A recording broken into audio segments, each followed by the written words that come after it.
audiência pública. Esse é o rito legal. E tampouco a obrigatoriedade de fazer a compensação ambiental, como é o caso do ERIMA, 0,5% do empreendimento, no caso de compensação. Então, assim, é justamente por isso. Agora, tem que passar pela anuência da APA Pau Brasil, porque está inserida dentro da unidade. E essa anuência, a APA, ela concedeu. Então, só esses os aspectos que eu queria reforçar.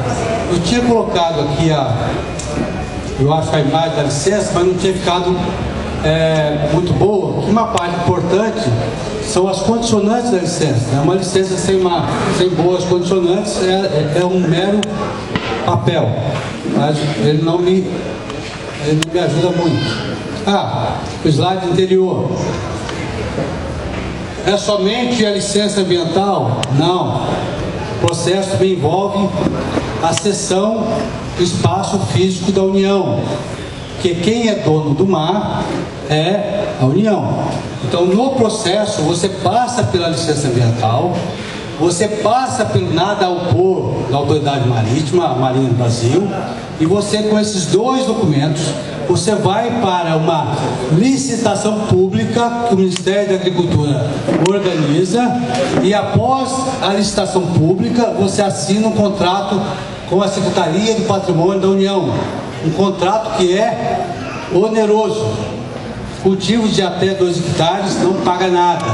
Cultivos acima de 2 hectares paga como se fosse terrenos de marinha. Quem mora em áreas de marinha e paga o famoso SPU é exatamente a mesma coisa. Então aqui está a licença que foi dada, concedida pelo INEA, com as condicionantes, que está ruim da gente ler. Mas o que é essa condicionante? O que são os aspectos mais importantes? Realizar o monitoramento ambiental com emissão de entrega de relatórios semestrais, a destinação de resíduos para locais licenciados, mediante manifesto, a questão dos pescadores poderem pescar dentro da área, isso é importante e ficou condicionado. Eu diria que essas seriam as principais, não estou me lembrando muito mais. Agora, além disso, além da licença de instalação, tem uma outra fase, que é a licença de operação, que virão com outras condicionantes, né? Então, para que se dê a licença de operação, tem que se cumprir a instalação para depois ter a LO, ok? Então, os aspectos legais que regem o licenciamento é a Lei Complementar 140, o Decreto Interministerial 4895, que é a Seção de Águas da União, com a sua Instrução Normativa número 6, a Instrução Normativa do IBAMA, que refere-se ao Cadastro Técnico Federal, a Resolução CONAMA 413, que também dá os parâmetros do licenciamento ambiental, e no nível do Estado, né? O Estado é o Decreto 44.820 de 2013, que regulamenta o sistema de licenciamento ambiental no Rio de Janeiro, a Resolução CONEMA 42, que dá as competências, e a CONEMA 68 de 2015, que aprovou a NOP INEA 32, que é normas específicas de licenciamento de atividades de maricultura. Bom, aqui eu vou me ausentar de fazer alguma propaganda para não sugestionar aos senhores. Eu acho que é basicamente isso, né? Então, doutor, aí a condição do senhor, se tiver alguma dúvida.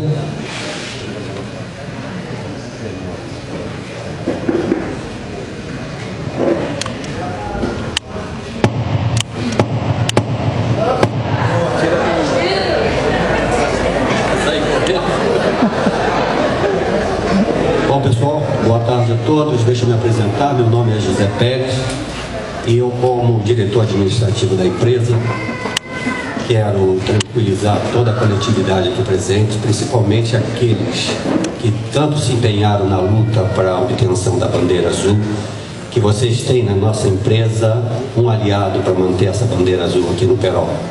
Digo isso porque a empresa prima pela bandeira azul, porque para ela é muito importante para dar credibilidade e qualidade ao seu produto quando colocado no mercado, uma vez que em águas que tem a bandeira azul, esse produto terá muita qualidade, o reconhecimento disso. Então, eu quero tranquilizá-lo que em momento algum a bandeira azul vai correr risco e nós seremos parceiros, estaremos no mesmo barco para manter essa bandeira azul aqui no Perol.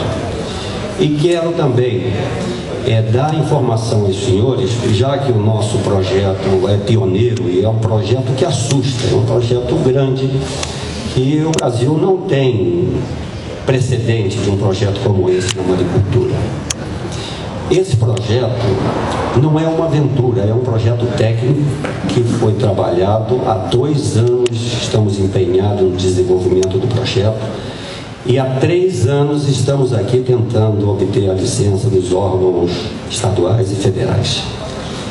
Quero dizer aos senhores que esse projeto está sendo supervisionado pela FAO, que é um órgão das Nações Unidas encarregado de combater a miséria e a fome no mundo. Então é um projeto que vai ser protótipo para a FAO lançar ele em toda a América para combate à fome no mundo. Outra coisa que queria informar os senhores, e é de suma importância, é que na Galícia, da onde veio o idealizador do projeto, desde os anos 1960, existe um cultivo em escala comercial que hoje alcança 300.000 toneladas ao ano. E nessa área, onde se cultiva desde 1960, em 1990 surgiram as primeiras bandeiras azuis, que hoje a Galícia conta com 90 bandeiras azuis. E em todas elas, conforme o Júlio demonstrou ali, aonde há a bandeira azul, há um cultivo de mexilhão, e em grandes proporções, e outras vezes, muito mais do que essa questão da localização, esses cultivos às vezes estão a menos de 1 quilômetro da praia e não causa dano nenhum ao meio ambiente que possa causar preocupação à bandeira azul. Muito pelo contrário, aonde tem marisco é pré-requisito para uma bandeira azul, porque é sinônimo de qualidade da água. Então, eu queria dizer aos senhores que foi com uma surpresa muito agradável que eu, antes de iniciar essa reunião, conheci aqui os membros do Instituto de Estudo do Mar, cujo senhor Ione aqui presente me confidenciou que esteve na Galícia e presenciou isso que eu estou dizendo para os senhores. Eu gostaria, se ele pudesse, dar o seu depoimento sobre o que viu lá na Galícia, se é realmente isso que nós estamos falando. Muito obrigado. Vou deixar para... Eu deixei ele passar para as perguntas, já é o pessoal querendo ir embora. Rapidamente, eu tive a oportunidade de estudar na Galícia fazendo meu projeto de doutorado e em nenhum momento, até porque o meu tutor é o vice-presidente da ADEAC, que supervisiona, coordena todo o processo de implementação da bandeira azul na Espanha, e em nenhum momento nós ouvimos falar de qualquer inconveniência entre a maricultura e a bandeira azul. Muito obrigado.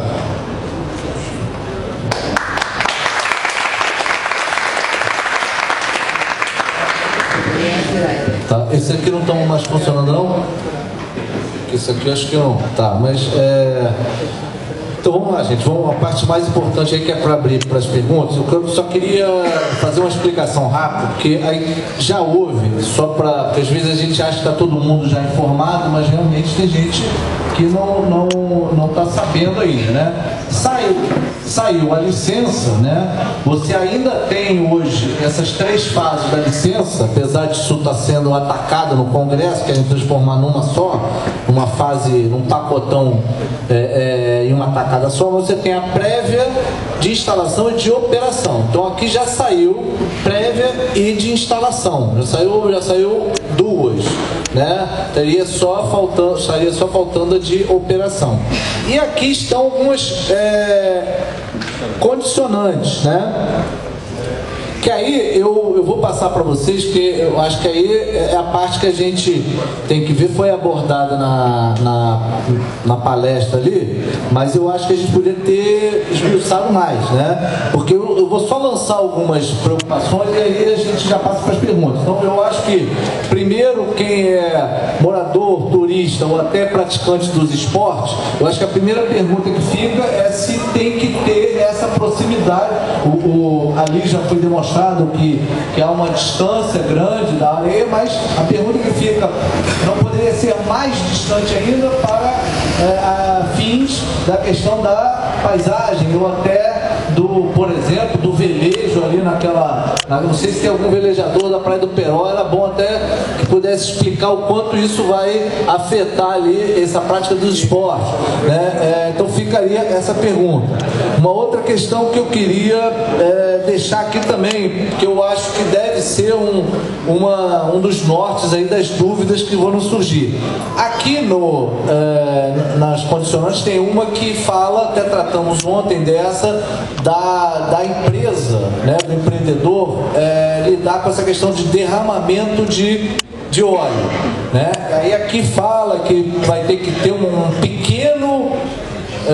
pequeno kit para atacar essa questão, né? Nós tivemos agora vários episódios assim, absurdos, né? Em que a gente estava nessa luta, até a Praia do Peró já tinha tido treinamento, mas enfim, isso não foi acionado a tempo, então a praia ficou suja. Então, uma coisa que eu também já coloco aqui, né? Se não pode o empreendedor, né? Isso eu estou lançando sem antes até entrar na consideração se não vai ter algum outro problema mais grave que impossibilite o empreendedor. Estou só lançando algumas sementes aí. Mas uma questão que eu coloco, o empreendedor não poderia assumir essa questão de, ao invés de ser essa coisa que eu não entendi bem, ambígua, um pequeno kit, não ser, né, o empreendedor agora o responsável para esse primeiro ataque no caso de um derramamento. Por quê? A gente já viu, na legislação brasileira, quem é o responsável pelo derramamento vai ter que limpar tudo, vai ter que indenizar. Só que a gente tem um problema seríssimo nos primeiros dias e para esse primeiro ataque, porque a gente ainda fica tentando buscar o DNA do petróleo, quem que derramou, é uma luta danada. Então ficaria essa pergunta se o empreendedor não poderia assumir essa questão para não só cuidar ali do polígono dele, mas, por exemplo, fazer a limpeza das praias imediatamente, a contenção, tá? Uma dúvida para ser explicada aqui. As barreiras, o licenciamento, eu estava perguntando aqui para a responsável do INEA, a unidade de conservação tem que autorizar, né? Então, a minha dúvida, e aí já até perguntei para representantes do INEA, mas se tiver alguém da APA aqui também, eu queria saber duas coisas: se houve essa autorização pelo chefe, né, da APA, mas quais seriam... Ele é só consultivo, ele é deliberativo. Então, essa explicação também, quem puder, porque eu trabalho mais com as unidades de preservação federais. Essa não é uma unidade que eu tenha familiaridade até agora, né? Mas só uma última sementinha aqui para lançar. A gente estava confabulando aqui e com os limites que existem para a gente fazer, para a gente não invadir muito a área do protecionismo econômico, reserva de mercado, mas é um questionamento para a gente entender. Tanto o preparo das sementes, né, vamos dizer, a parte prévia, né, quanto o preparo do produto para venda. Depois de extraído, isso vai ser preparado, beneficiado, vai ser congelado, vai ser embalado. Tanto essa parte, vamos dizer, de terra, anterior e posterior. Não que eu já esteja afirmando que o município possa exigir que isso tenha que ser no mercado dele. Isso vai influir em algumas outras legislações. Mas da parte do empreendedor, né, por estar utilizando o mar aqui de Cabo Frio, né, a praia aqui dos cabofrienses, ele não poderia se comprometer a fazer essa parte, vamos dizer, do melhoramento, beneficiamento, território de Cabo Frio, uma pergunta que eu deixaria, tá? Deixa eu só ver se eu tinha mais alguma coisa. E a contrapartida, a última, para eu parar aqui e passar a palavra, além dessa contrapartida que é paga para a União, né, pela utilização aí que vai ser uma espécie de aforamento, né, o foro anual, que a gente sabe que é até um valor muito pequeno, né, defasado, quais seriam as outras contrapartidas econômicas do município? Só para a gente entender, o senhor explicou, mas eu acho que era melhor esmiuçar, além dos tributos, que aí depende, né? Tributo depende, vai ter que ver se as atividades econômicas vão ser feitas dentro de Cabo Frio. E fora a questão do tributo, da arrecadação, né, e até uma previsão de quanto o município vai ganhar a arrecadação, também acharia bom a gente esclarecer. E fora a tributação, quais as outras, tá? Eu já ia passar aqui para o senhor, mas eu acho que a gente podia finalmente abrir também, que não só são minhas perguntas, não. A gente agregar um bloco de perguntas, aí os senhores vão respondendo, pode ser? Então eu abro aí Alguém está fazendo as inscrições? Eu faço aqui? Não pode ficar alguém mais próximo aí fazendo as inscrições, não? Fazendo o jeito. Você quer... Você já está inscrito também, né? Quer começar? Quem está inscrito aí primeiro? Aí pode, aquele microfone está funcionando? Aí pode ir ali, por favor. E aí usar o microfone para duas coisas. A gente conseguir ouvir e aparecer no registro da...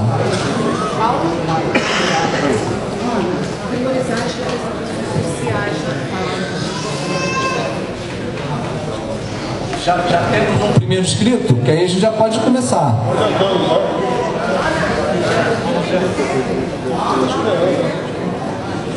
Ana é a primeira inscrita?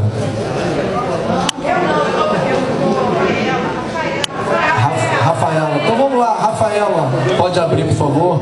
Aí só peço que venha até aqui na frente para a gente ouvir e para registrar, tá bom, gente?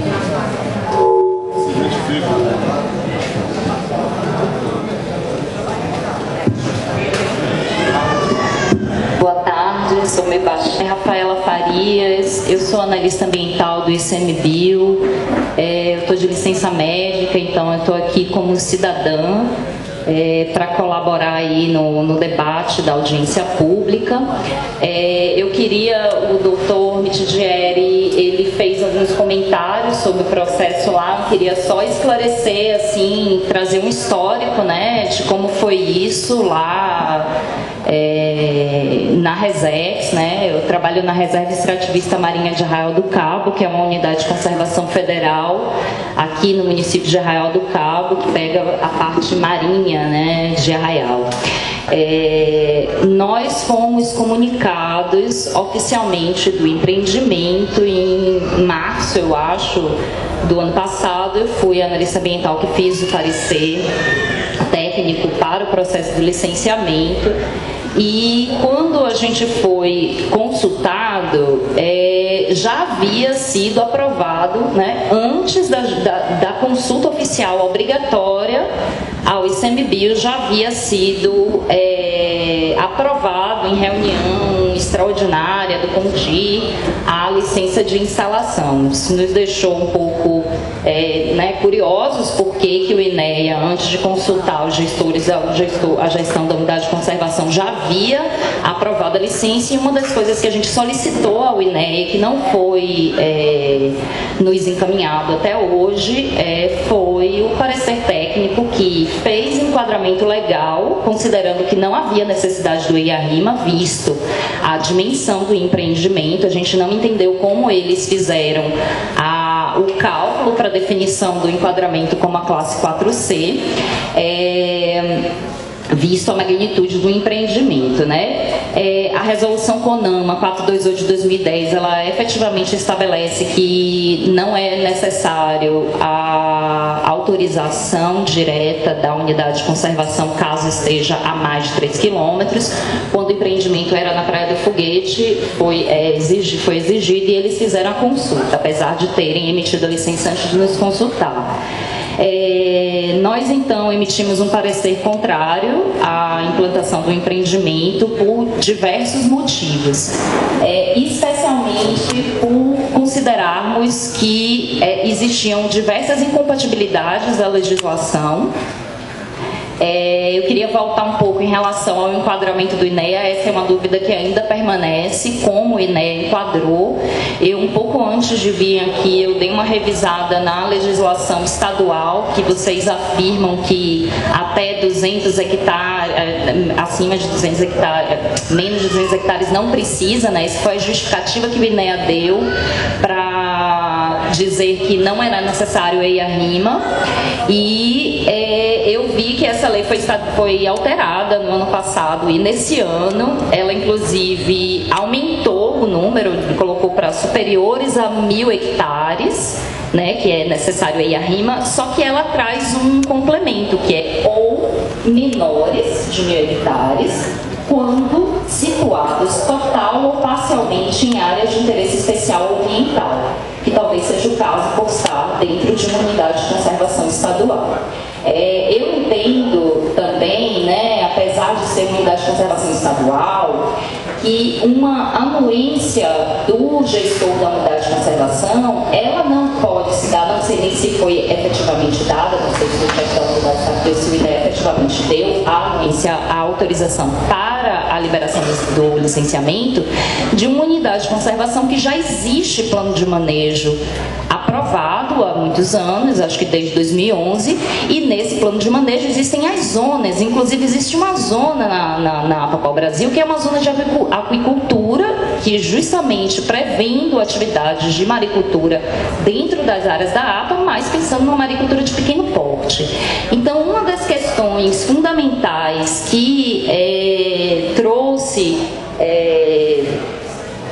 há uma preocupação muito grande nossa em relação ao projeto é justamente por não ser, não existe no Brasil nada dessa magnitude. Os parques aquáticos em Santa Catarina, que existem vários estudos lá dos impactos ocasionados pelos parques e pelos produtores. Lá nós temos produtores de 1, 2, 6 hectares, e aí você tem um parque aquático grande com vários produtores. Nós estamos aqui tratando de um único empreendimento, uma única empresa para tomar um espaço territorial de 200 hectares, 2 milhões de metros quadrados, sem licitação pública, porque inclusive os parques aquáticos em Santa Catarina, essas pequenas fazendas, essas fazendas de pequenos produtores, elas são precedidas de licitação pública. Para licitação, não é licenciamento, licitação é concorrência pública para essa área, e me deixa curiosa o fato de ser um único empreendedor.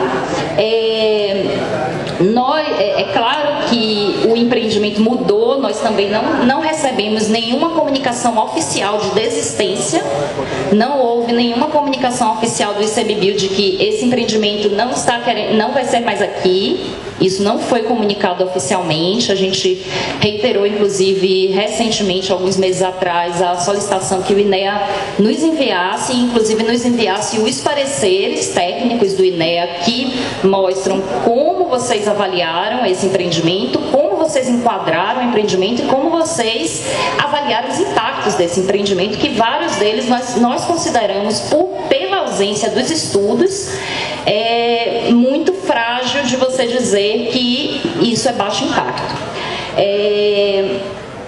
Uma das coisas que eu acho, eu vou tentar não me alongar, e aí existem várias, eu posso disponibilizar o parecer que foi elaborado no ano passado para qualquer cidadão que quiser. Esse parecer são documentos públicos, né? Mas é claro que deve ser considerado que esse parecer ele foi baseado num relatório ambiental simplificado, que é o processo do licenciamento simplificado, e o empreendedor pode ter alterado enviado algumas coisas que eu não tenho conhecimento porque não nos foi comunicado, nem nos foi enviado. Eu também não tive acesso ao novo relatório, né? Que, pelo que me parece, não houve grandes modificações, inclusive nas análises, né? E aí, a grande questão é que nós estamos falando de um empreendimento de grande magnitude em que os impactos não conseguem ser mensurados pela ausência de estudos. Quando a gente fala do principal impacto, que é a bioacumulação, a gente fala, mas aqui a hidrodinâmica traz, é de alta energia. Mas vocês não apresentam um estudo da zona da costa. Vocês pegam dados da hidrodinâmica da corrente brasileira, que passa lá fora. Existe uma hidrodinâmica costeira que deve ser considerada. E a bioacumulação, ela não é uma bioacumulação de uma pequena produção. É uma bioacumulação de 17.952.000 quilos de mexilhão e 175.000 quilos de vieira. Não foi apresentado, pelo menos no estudo que nos foi enviado, nem aqui na sua apresentação, não foi apresentado a quantidade de fezes que isso gera.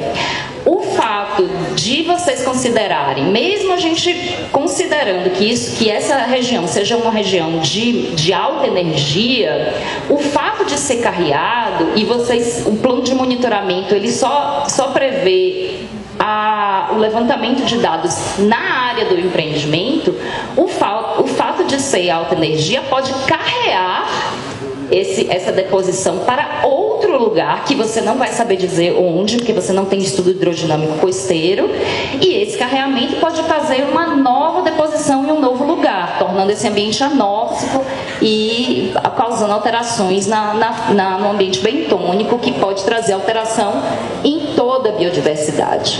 O fato me deixou muito curiosa também na sua apresentação, isso não existia no projeto de Arraial, de que haverá a possibilidade de pescadores pescarem dentro da área do empreendimento. Ora, pelo menos no projeto de Arraial, a distância entre as cordas de mexilhão era de 13,5 metros. Eu queria que algum pescador daqui de Cabo Frio, me desculpe, me dissesse, porque aqui a maior tradição de pesca é cerco, se 13 metros dá para fazer o cerco. Outra coisa, a Marinha do Brasil vai ter que aprovar se navegar e se pescar dentro de estruturas. Dentro de estruturas. Bote de boca aberta de linha. Ok, bote de boca aberta de linha.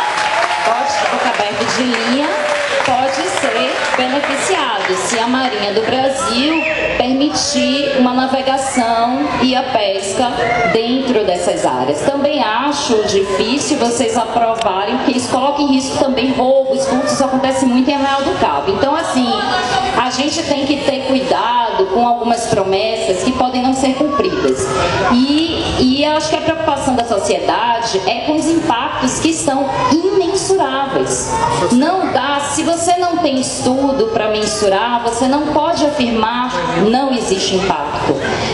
A maricultura e a aquicultura de organismos filtradores é considerado de baixo impacto? É considerado de baixo impacto, mas quando a gente tem uma magnitude muito grande do empreendimento, isso não pode ser mensurado, e aí é um pouco perigoso a gente tratar de uma forma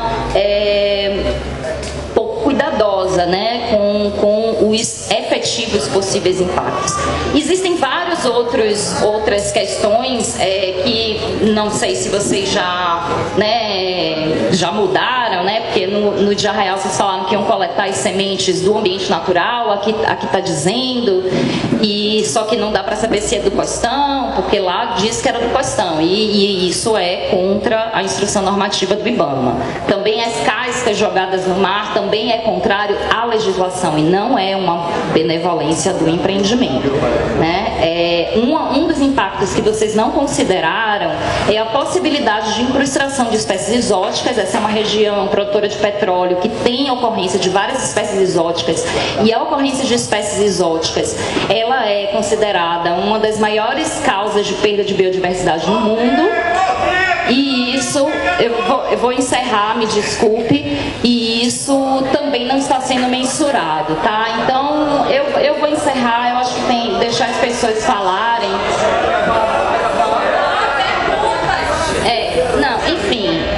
Eu prefiro não me alongar, obrigada pela cessão do seu tempo. São muitas questões que eu senti que o empreendedor não apresentou e aí restam dúvidas que colocam em risco, impactos que não são considerados, inclusive não sei como o INEA também, sem o estudo, ele não considera também, ele não apresenta a desmobilização e os impactos de uma possível desmobilização, isso também não está apresentado no relatório. Então, eu fico com essa dúvida se o enquadramento de um processo do licenciamento está adequado, se as análises foram completas, e acho que cabe ao INEA também nos apresentar esses dados, esses estudos e essa forma de análise para considerar um empreendimento dessa magnitude, nunca antes visto no Brasil, sem estudo ambiental, para ser aprovado desse jeito.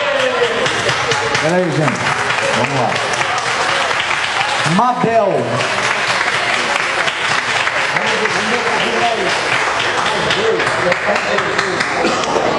Mais duas falas, por favor. Mabel e depois Paulo Paz, tá? Aí a gente ouve. Boa tarde. Eu sou Mabel, bióloga e moradora preocupada com o empreendimento. Essa questão que a Rafaela colocou do enquadramento do INEA também me preocupou bastante, né? Porque está muito próximo do limite de 200 hectares, né? Se tratar de uma APA, teria sido desejável ter tido um estudo de impacto ambiental. Essa questão da zona, o zoneamento da APA prevê uma área de aquicultura, não sei por que o INEA, aí fica minha pergunta para o INEA, por que o INEA não sugeriu essa zona, né? O projeto afirma que vai melhorar o turismo da região, né? A apresentação, mas só deixar claro aqui para todo mundo que são sugestões de nichos, né, empresariais. Isso não vai acontecer se nenhum empresário chegar e assumir aquilo ali. A empresa não vai fomentar diretamente esse turismo, deixar claro para todo mundo aqui. Como bióloga, tem que deixar registrado para o promotor que existem impactos para os cetáceos, golfinhos e baleias, tá? Eventualmente, esses animais se enroscam nos espinhéis. Então, seria eventualmente, tudo bem, gente, só deixar registrado que eu já falei com a empresa. Por favor, educação, gente, eu estou falando. Vocês vão falar também. Gente, olha só, vamos respeitar o tempo. Eu fiz aqui várias inscrições, todo mundo vai falar. Mas deixa a pessoa completar tranquilamente o raciocínio. Senão vai começar a gritaria, aí esculhambou o negócio, tá, gente? Tá bom? Peguei a inscrição de todo mundo aqui. Já falei na reunião da APA que seria desejável, não é que eu sou contra, gente. Agora a coisa tem que ser bem feita. Seria desejável a empresa ter estratégias, traçar estratégias para monitorar isso, certo? Lidar com essa questão dos cetáceos. Bom, a simplificação da licença, né, pelo enquadramento dela, fez com que esse projeto... Eu vou só pedir, que aí a gente... Rafaela, eu vou me adiantar, Rafaela, mas aí só pra gente também conseguir ouvir todo mundo. Ela fez com que esse projeto trabalhasse somente com dados secundários, mas tem alguns dados que seria interessante a gente ter, o levantamento dos bentos, dos organismos do fundo do mar, porque vão ser instaladas as poitas ali, as poitas vão cair em cima dos organismos, e como eles vão monitorar depois, como é que vai monitorar uma coisa depois se não sabe o que tinha antes, certo? Outra coisa, um estudo das microcorrentes marinhas, para conseguir pelo menos fazer uma modelagem a partir de um dado que não tem aí também, que é a estimativa da produção das fezes e pseudofezes. Sem esse dado, né, não dá para fazer uma modelagem de que será que realmente vai parar na Praia do Peró, interferir na bandeira azul? Já que o monitoramento da água vai ser feito pela própria empresa, tá? Então, cito aqui o caso da Samarco e da Vale recentemente. Tudo bem que é um caso de grandes empreendimentos com grande impacto à mineração, elas mesmas estavam monitorando suas barragens e vejam só no que deu, ok? O programa que mais? Agora o que eu queria saber efetivamente é porque os 500 empregos diretamente, que a empresa diz que vai gerar diretamente, estão divididos entre a fazenda, o laboratório de larvicultura, a fábrica de beneficiamento e a fazenda marinha. Quanto à fábrica de beneficiamento e ao laboratório, a gente não tem certeza se serão instalados em Cabo Frio, na região, gerando esses 500 empregos. Agora, a minha pergunta é: quantos empregos vão ser diretamente gerados aqui na Fazenda Marinha? Porque essa é a garantia de vocês, são esses empregos. Os outros não são garantidos. Muito obrigada. Paulo Paz. Não, aqui tá Paulo Baia tá mais abaixo, é Paulo PAS. Alô, boa tarde. Eu cheguei atrasado para essa exposição, mas eu assisti a outra que foi feita em Caravelas há muito tempo atrás. Meu nome é Paulo Paz, eu sou morador aqui, a minha formação é em artes visuais, mas eu passei 9 anos dentro do campo de provas do IEPM em Arraial do Cabo, trabalhando com arquitetura subaquática para colonização marinha, com um viés de artes visuais, ou como se fosse criar um parque subaquático, criando estruturas para serem colonizadas com lixo urbano. Então, a minha pergunta aqui, a maior preocupação, é porque esse é um empreendimento que vai utilizar uma área enorme que seria pública e que, de certa maneira, vai ser privatizada pelo empreendimento. Então, o que eu gostaria de saber quais são os critérios de permissão para a utilização da fazenda, não, além, vocês vão estar produzindo marisco, mas existem outras atividades e potencial na fazenda, que seria a pesca artesanal, o turismo de mergulho e várias outras atividades. Quais são os critérios para o licenciamento dessas atividades? Quem poderá pedir essa autorização para a utilização do espaço da fazenda para outras atividades paralelas? A gente sabe que já tem uma vantagem que para mim é inquestionável dessa fazenda está sendo instalada aí, que além da produção de emprego, nós temos uma área de exclusão de 200 metros, se não me engano, para as treineiras de pesca industrial de arrasto e cerco. Não? Bem, qual é a distância que eles podem estar? Pode entrar? Não tem distância. Tá. Não, então é isso que eu queria saber, porque quem pode pegar o seu bote e pescar lá dentro? Qualquer pescador tem que ser de uma colônia legalizada, ele tem que estar legalizado de uma colônia. O empreendedor que vai trabalhar com turismo, que quiser levar turista para mergulhar lá, o que ele precisa, que exigências ele precisa atender para ter essa permissão? Ou seja, quais são as possibilidades de utilização social e da comunidade naquele espaço? Obrigado.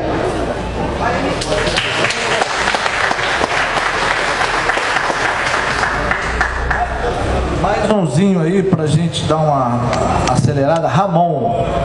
E aí depois a gente passa pro técnico do empreendimento. Boa tarde a todos. Eu sou morador, tá, gente? Lá da Caravelas do Peró. E vendo a explanação do Júlio aqui hoje, trouxe algumas preocupações bem grandes. Uma delas é que o empreendimento está muito próximo à praia. Eu acho que deveria estar um pouco mais longe.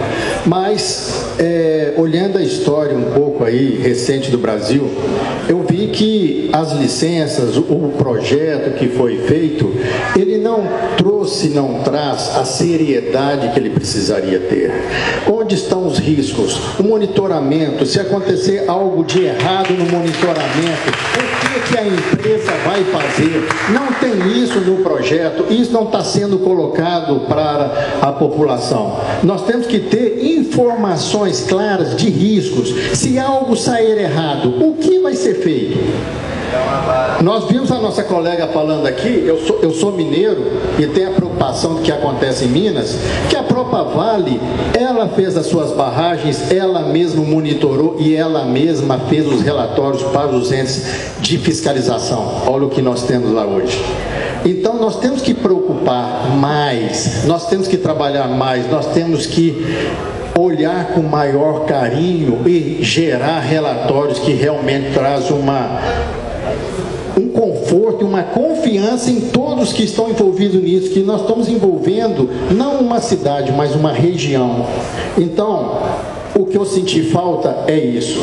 O que vai ser feito? Cadê a análise de risco? Cadê as respostas aos riscos? Nós temos que ter isso. Sem isso, a gente não sabe se der errado o que vai acontecer, né? Depois que aconteceu, não adianta. Depois que a praia do Peró, no verão, ficar toda vermelha, vai procurar culpado? Nós queremos saber o que vai ser feito para em 8 horas isso aqui estar limpo. Então essas são as minhas questões, minha preocupação. Espero que dê certo, mas que seja uma coisa bem mais séria do que foi apresentada.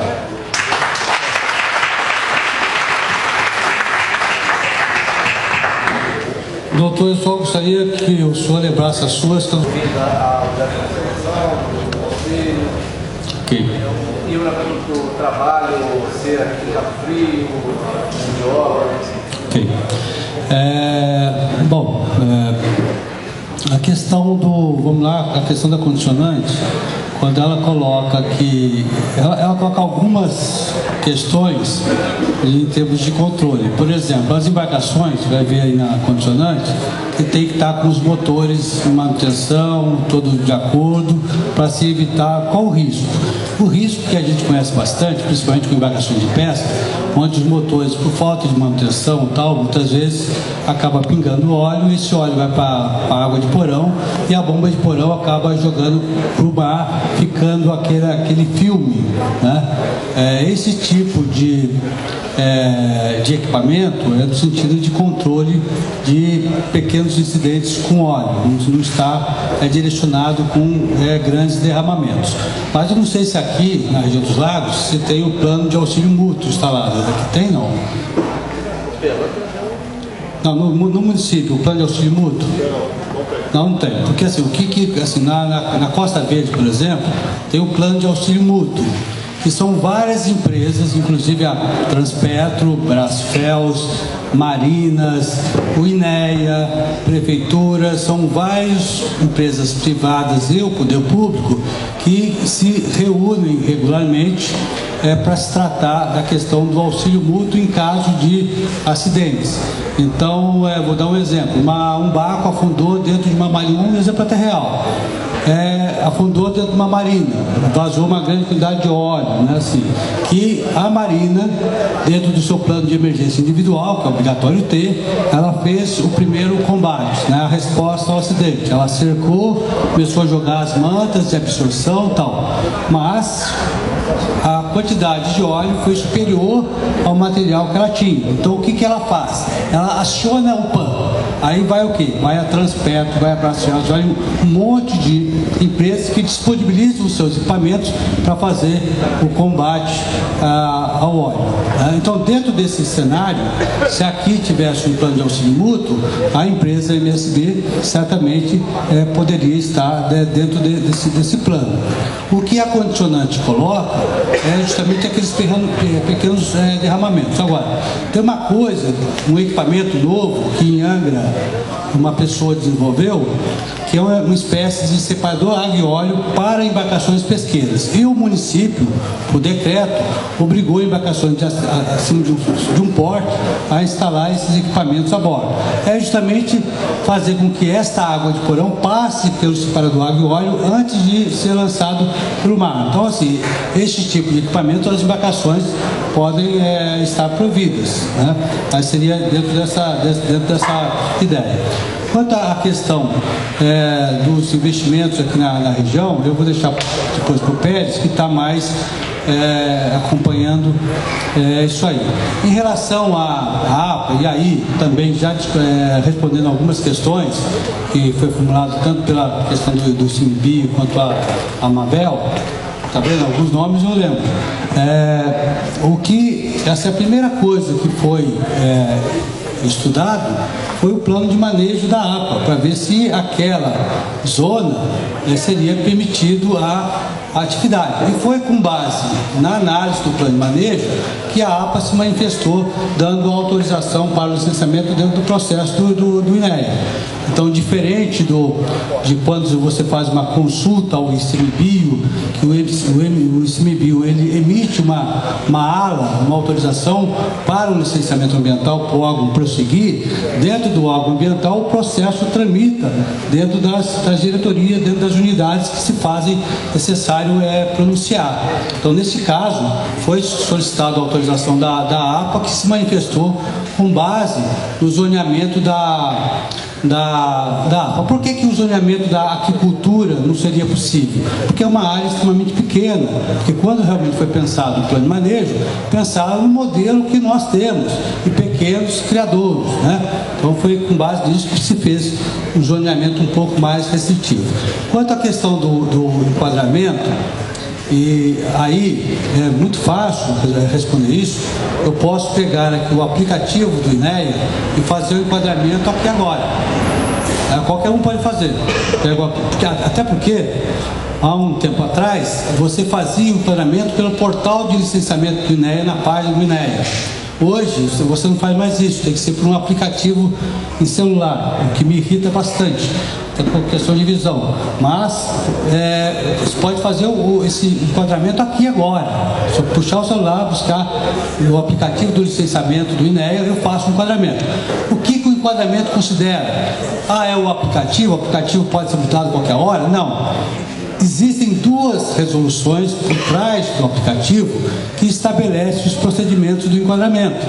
Então, muitas vezes, e o aplicativo às vezes apresenta erro, muitas vezes a gente recorre à parte escrita, né? O que a resolução coloca. Então, o que tem em termos de enquadramento? O tamanho da área, que a gente chama do porte, e o potencial poluidor. O porte para moluscos bivalves, uma área acima de 30 hectares é excepcional. É uma área, então assim, o porte é excepcional porque está acima de 30 hectares. O potencial poluidor, o que é que leva em consideração? A espécie é nativa ou exótica? Ela é herbívora, carnívora ou omnívora? O empreendimento tem sistema de biossegurança? São alguns critérios que estabelecem o potencial poluidor. Então, você, pegando o potencial poluidor e o porte, você entra numa outra tabela estabelecida pelo decreto 44.820 e faz o enquadramento enquanto impacto. Estou correto? Está vendo que eu não esqueci de tudo. Oi? Desculpe.